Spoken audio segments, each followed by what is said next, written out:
And we are back with the third segment of the GSMC Basketball Podcast presented by the GSMC Sports Network. And in this third segment, we are going to be talking about Kyrie and Luka yet again, but specifically more on what Paul Pierce had to say about Kyrie and Luka, and just my opinions on it and what I think of what he said, and if I think there's some truth to it. See what I did there? The truth. If there's some fallacy to it, and so a lot of talk around the NBA right now is saying that Kyrie and Luka is the most clutch duo ever. And how do you measure clutchness? Like, that is a very huge question, and that's a very umbrella type of question. I mean, because you can measure clutchness in several different ways, but majority of people, they view clutch as someone who can deliver when your team desperately needs it. Now, when you're talking clutch in the playoffs, it could mean several different things. It could mean clutch in strictly the fourth quarter, the final 5 minutes of the game, or clutch in the sense of your performance in an extremely pivotal playoff game. So, for example, LeBron in 2000 and LeBron when he was on the Miami Heat, 2011, 2012, when he went up against the Boston Celtics, and the Celtics went up 3-2. And LeBron, he gave us that infamous, that stare, that LeBron stare from Miami, that, Jesus, the brightness on the, good Lord. But we all know the infamous LeBron stare where he was like looking up and when he was going up against the Boston Celtics, just staring. And I can't really pull up the image right now because I don't have it, but I'm sure all of you know exactly what I'm talking about. But his performance was undeniably clutch, because if he did not perform that way in the game 6, then they most likely would have lost the series. They desperately needed to win that game 6, and his performance was clutch. So, there's several different meanings to being clutch, and sometimes it could mean being clutch in the fourth quarter. Sometimes it could mean being clutch in the playoff series and winning when you desperately, and performing when your team desperately needs it. At least that's the way I define clutch. Performing when your team desperately needs it from you. And Luka and Kyrie are now being in the talks of being the most clutch duo in the ever assembled. And there is some sort of truth to that merit. They've had a lot of clutch moments in this postseason, and but I feel like a lot of it is due to recency bias. And I feel like there are some other duos that need to be considered for being the most clutch duo. You can't just label them the most clutch duo when you have two closers.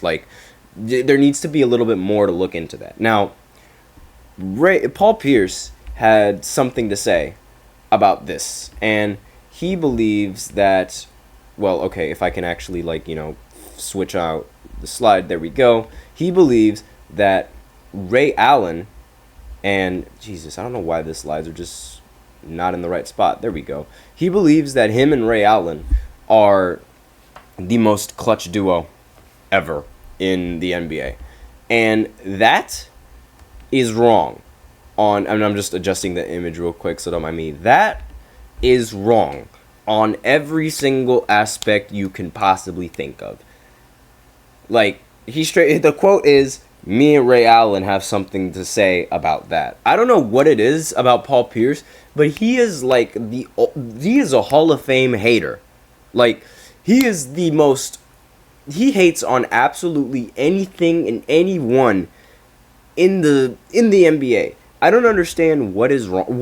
What's his problem? I don't understand why he says all the things that he says, but it's just, I don't know.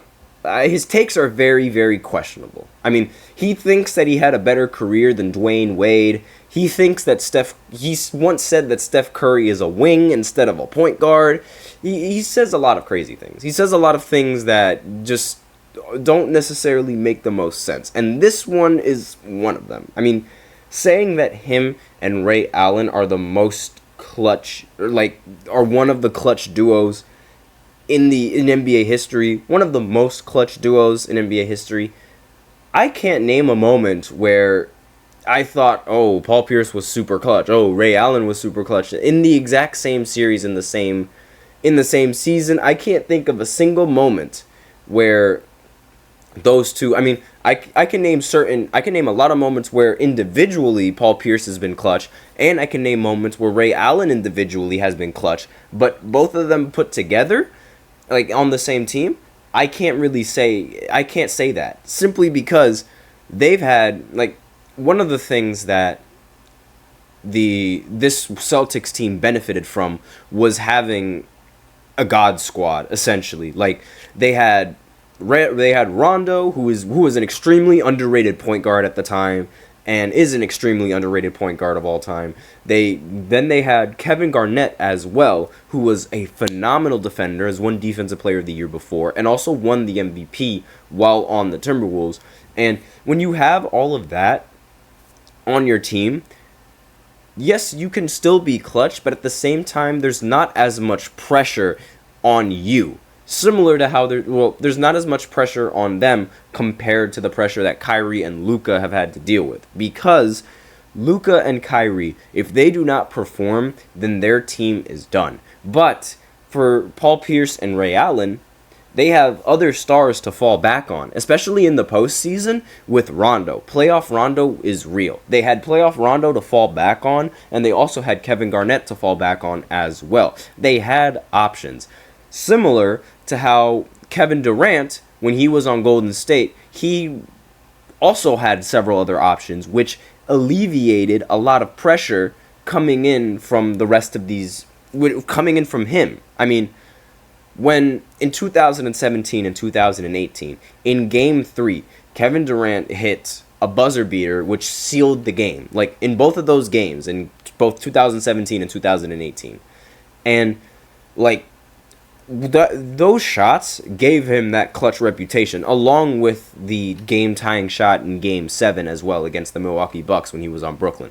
But ever since then, ever since he hasn't had other options to fall back on, he has not been the same clutch player in the postseason that we've seen several times. And again, part of that is because of not having the same amount of pressure to perform when you're on that Golden State Warriors team, because there's barely any, like, the pressure that he had to deal with compared to the pressure that everyone else had to deal with isn't the same. And we're talking, and on the topic of most clutch duos ever, Paul Pierce is completely, I feel like he mentioned this duo just to try and forget about the other clutch duo, LeBron and Kyrie. I think LeBron and Kyrie are the most clutch, is the most clutch duo ever assembled. Like, coming back 3-1 in the postseason, being the first team to ever come back 3-1 in the finals in NBA history, that is clutch. There is nothing that defines clutch more than that. And think of the moments in that playoff series. I mean, LeBron, in game 5, LeBron and Kyrie, they ended up dropping 41 points together. Like, the two of them separately dropped 41 points together. Then Draymond came back in Game 6, and LeBron still dropped them off. And then they ended up going, oh no. Oh. Well, that's a little bit odd. It's a little bit, okay, so there's some...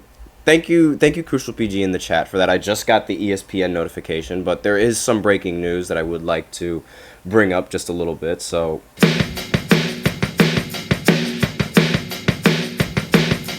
right. So, tragically, as Crucial PG says in the chat, and as Woj just tweeted out, Bill Walton has died from cancer. He was 71 years old. So, moment of silence. Rest in peace for Bill Walton. Unfortunate. That's definitely not what I expected to talk about at all today. That's definitely a shocker. And yeah, it's really stinks. He was a phenomenal basketball player as well, and Crucial PG in the chat says Clipper legend, broken heart emojis. Yeah, all that good stuff. So he died from cancer, 71 years old. It was a prolonged battle, and he's a Hall of Famer, obviously. Great player when he was playing, great player for the Blazers, great player for the Celtics as well. He was the sixth man on the Celtics. He won 2 championships, one with Portland, the only one with Portland, and one with Boston. Played phenomenally in both of those series. He averaged 18 points per game in the finals, and not in the finals, in the playoffs. 15 total rebounds in the playoffs when he was playing on Portland. And when he was on Boston, he was obviously, he was a sixth man of the year. He's the only, I believe he's one of 2 players to win both the sixth man of the year and the MVP in his career. The other player would be James Harden, who won the sixth man before winning the MVP. Bill Walton did it the other way around.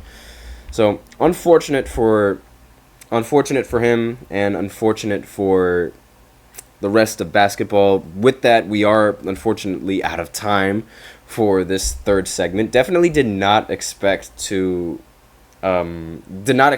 to just, come out of nowhere. But rest in peace, Bill Walton. And with that, we are going to go ahead and go into the fourth segment, where we talk about the Pelicans and their potential interest in DeJounte Murray, what that could mean for the Hawks, what that could mean for the Pelicans, and I will just be right back after this short break.